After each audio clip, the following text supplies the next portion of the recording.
Hello there. Now, there is a topic that comes up on a lot of leadership programs and also in coaching, and that is what people insist on calling difficult conversations. And in case you hadn't noticed, we don't actually like that phrase. I mean, some people say, I've got some difficult conversations to have tomorrow, and they're already hyping themselves up about it. And so we prefer to call them performance conversations, quite simply because if someone's not delivering to the standard required or they're not behaving in the way you expect, well, that's to do with their performance. So let's talk about performance, which is something that you should talk about regularly anyway. So here's 5 things to think about if you want to have more effective performance discussions. First one is credibility. This does not mean that you have to know every little tiny detail of their role and be able to do their role even better than they do. That's not what it means at all.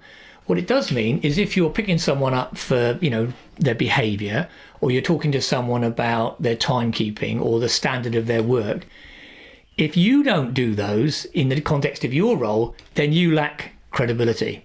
And so this is more about you than it is about them. And that's why all of our leadership courses contain quite a sizable element of personal effectiveness, because people want to know they're led by effective people. And if you're not effective, you don't have any credibility. Second one is toolkit. In other words, do you have a little box in which you have all these little tools and ideas and things and techniques to kind of work your way through these conversations? So have you got some things that you've worked out and plans if somebody starts to lose their temper or get a bit angry? Have you got things for people who just won't talk and they won't open up? What do you do if someone gets upset?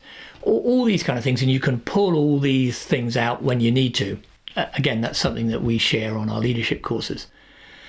Now, the other one is clarity, and this is why I say performance discussions shouldn't actually be that hard, because when someone arrives or comes to you, you'll go and talk to them about their performance.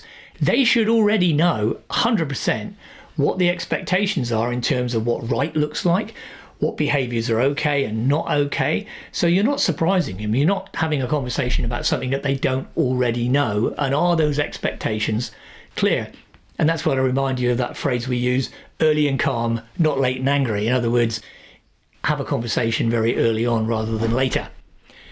The other one is consistency, and this is actually really important. And I guess by now, if you've done one of our leadership courses, you may be thinking, I'm sure I've seen these elements when we talked about trust. And yeah, they're in the trust framework as well. So consistency is important. And there's a couple of reasons, probably more, why people are not consistent in terms of who, how, when they do performance discussions. So one is that, well, this person is just really difficult. So I'll have a conversation with you when things slip a bit and with you, but this person, maybe I'll just let it go this time because they are so prickly. And in case you're interested, that's one of the top 3 things that really annoys people about leaders, particularly team leaders, that I do my stuff on time and get it done, they get it done, they get it done, they don't get it done, and you don't do anything about it. I totally understand this because I've had, difficult, prickly people in my teams, but you've got to do it and see it as a opportunity for you to establish yourself as a leader if you want to take a positive perspective on it. Okay. Now, another reason is, and particularly if you've been promoted from within a team, that you may now be leading people who you've known for 20 years and they're mates with you. You socialize with them at the weekend, and that is something that we coach with people because there are ways of doing it. But clearly, if they know what the expectations are, then you should still be able to facilitate a conversation about them. And in fact, in some ways, the relationship you have may make it easier. Okay. The 5th one is an interesting one because this is also in the trust thing, and that is, where are you coming from? What's driving you when you have these discussions? Is it that I just don't like you and I've been looking for an opportunity to knock you down because I think you're a smart ass? Okay. Is it that, I've put up with this for so long and now it's really annoying me? It's all about you. Okay. Or is it that, this is affecting the culture of the team and it's my responsibility to deal with this and resolve it?